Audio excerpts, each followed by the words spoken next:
عن جابر بن عبد الله رضي الله عنهما أن عمر بن الخطاب رضي الله عنه جاء يوم الخندق بعدما غربت الشمس فجعل يسب كفار قريش. قال يا رسول الله صلى الله عليه وسلم ما كدت أصلي العصر حتى كادت الشمس تغرب. قال النبي صلى الله عليه وسلم والله ما صليتها فقمنا إلى بطحان فتوضأ للصلاة وتوضأنا لها فصلى العصر بعدما غربت الشمس ثم صلى بعدها المغرب. رواه البخاری. حضرت جابر بن عبداللہ رضی اللہ تعالیٰ عنہ روایت کرتے ہیں کہ غزوہ خندق کے دن حضرت عمر رضی اللہ تعالیٰ عنہ غروب آفتاب کے بعد قریش کو کوستے ہوئے ڈانٹتے ہوئے اور اللہ کے نبی صلی اللہ علیہ وسلم کے پاس آئے اور عرض کی اللہ کے نبی صلی اللہ علیہ وسلم میں نے سورج غروب ہونے تک نماز عصر ادا نہیں کی ہے.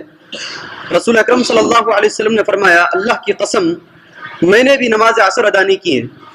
پھر ہم سب مقام بطحان میں آئے, آپ صلی اللہ علیہ وسلم نے اور ہم سب نے وضو کیا اور غروب آفتاب کے بعد پہلے نماز عصر پڑھی پھر نماز مغرب ادا کی. اس حدیث کو امام بخاری رحمۃ اللہ علیہ نے روایت کیا. حاضرین, جیسے کہ آپ جانتے ہیں الحمدللہ نماز میں وقت کے بارے میں کچھ باتیں آپ لوگ سن رہے ہیں. سب سے پہلے آپ نے وقت کہاں سے کہاں تک ہے اس کو سنا اور اللہ کے نبی صلی اللہ علیہ وسلم اول وقت میں نماز ادا کرتے تھے, اس کے بعد آپ نے اس کو سنا. پھر کن اوقات میں نماز نہیں پڑھنا ہے اس کو بھی آپ نے سنا. الحمدللہ یہ ساری باتوں کو یاد رکھیے. زندگی کی جو ہماری گاڑی ہے انہی باتوں پر چل رہی ہے. اگر ان باتوں کو چھوڑ کر زندگی گزارنے کی کوشش کریں گے تو پھر گمراہ ہو جائیں گے. یہی سیدھا راستہ ہے, ورنہ گمراہ ہو جائیں گے. تو یہ ساری باتیں آپ نے سنی.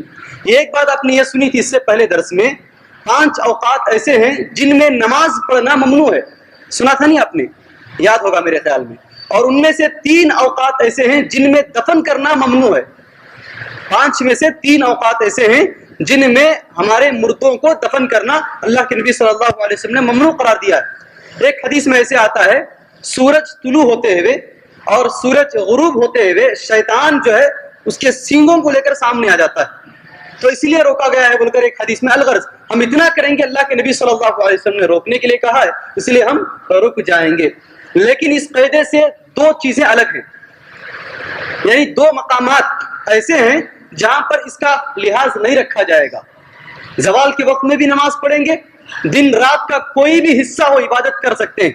ایک ہے خانہ کعبہ, اللہ کا گھر.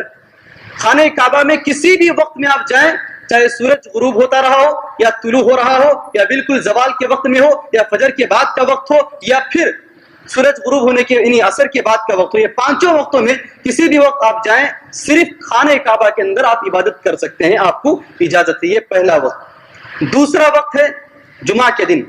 جمعہ کے دن زوال کے وقت میں بھی آپ نماز پڑھ سکتے ہیں. بالکل 12 بجے ہیں, آپ مولوی صاحب تو کہہ دیے ہیں کہ درس میں کہا ہے مولوی صاحب نے زوال کے وقت میں نماز نہیں پڑھنا ہے, اس لیے کوئی کسی کو پڑھ کر گھسیٹے نماز پڑھنے والے کو روکے, یہ جائز نہیں. جمعہ کے دن آپ کسی بھی وقت میں نماز پڑھ سکتے ہیں. زوال کا جو ٹائم ہے جمعہ کے لیے نہیں رکھا گیا ہے, وہ جمعہ اس سے الگ ہے. یہ 2 باتیں آپ لوگ سن لیں تو بہتر ہے. ایک تیسری چیز سے سن لیں آپ. ہاں, جمعہ کے بارے میں ایک حدیث آتی ہے, وہ پڑھ دوں آپ کے سامنے, بہتر ہے. حدیث بہت زبردست حدیث ہے. حضرت عبداللہ بن سیدان سلمی ان کا نام ہے, کہتے ہیں شہیدت الجمعۃ مع ابی بکر.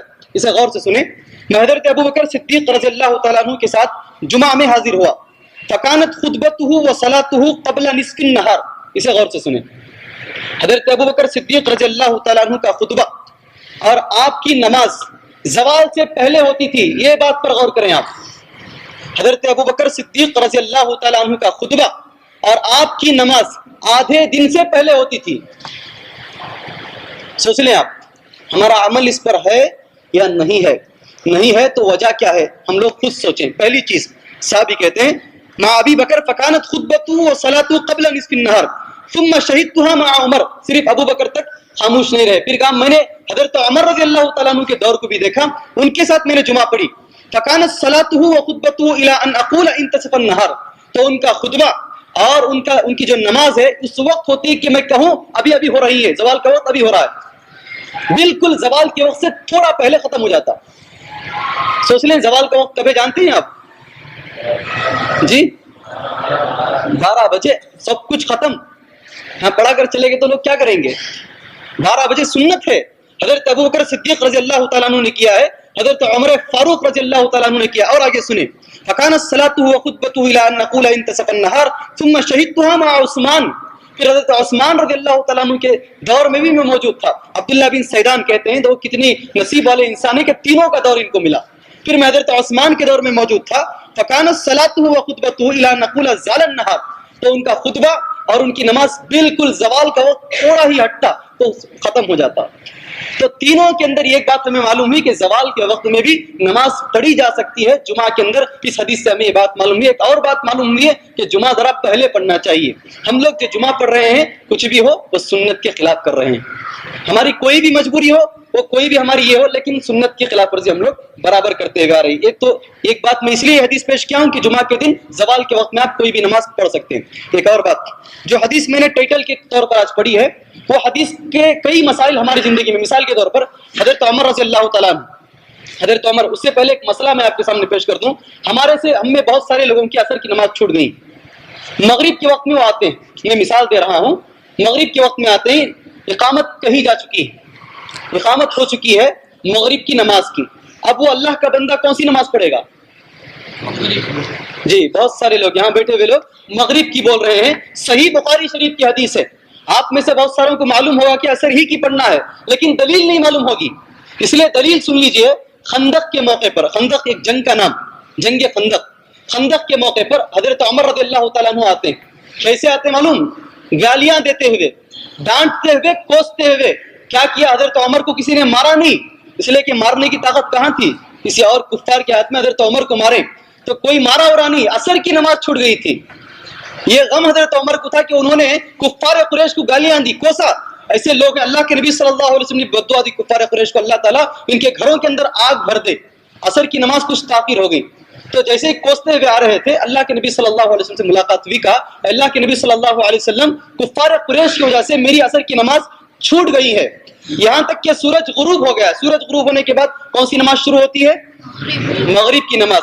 تو اللہ کے نبی صلی اللہ علیہ وسلم نے کہا میری بھی نماز چھوٹ گئی ہے, تمہاری اکیلے کی نہیں, میری بھی نماز چھوٹ گئی ہے. ایسے سوئے ہوئے نہیں, لڑتے ہوئے چھوٹ گئی. وہ جنگ کے میدان میں عصر کی نماز چھوٹ گئی. سوتے ہوئے, دکان میں بیٹھتے ہوئے, یا پھر راہگیروں کی طرح چلتے ہوئے نہیں, جنگ میں تھے اس لیے ان کی نماز چھوٹ گئی. تو اللہ کے نبی صلی اللہ علیہ وسلم فرمایا ٹھیک ہے, وضو بنایا ہم نے. بطحان ایک مقام کا نام ہے, وہاں دونوں نے نماز ادا کی. اس سے ایک بات یہ بھی معلوم ہوتی ہے کہ جن کی نمازیں چھوٹ گئی ہیں, قضا نماز بھی جماعت سے پڑھ سکتے ہیں.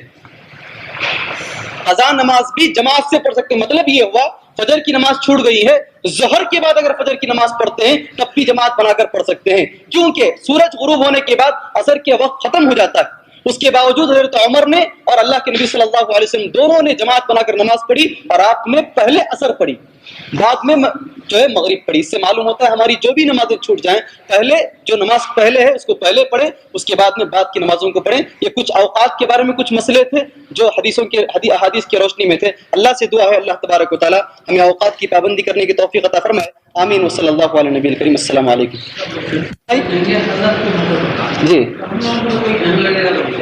جی جنگ تو نہیں ہے لیکن چھوٹ ہے اللہ کی. صحیح بات ہے, صحیح بات ہے. اگر آپ سو گئے, اگر آپ سفر میں ہیں یا سو گئے, حدیث میں وہ بھی ہے من نام او نسیا, یا آپ بھول گئے, آپ سے بھول ہو گئی کہ نماز اس وقت میں پڑھنا تھا, بھول کر بیٹھ گئے, یا پھر آپ سو گئے, یا پھر آپ سفر میں ہیں, اس طریقے کا کوئی عذر ہے, بعد میں آپ آئے, عذر کی حالت ہی میں, ورنہ جماعت تو پانا ہے, عذر کی حالت میں آپ ایسا کر سکتے ہیں, عذر کی حالت میں صرف.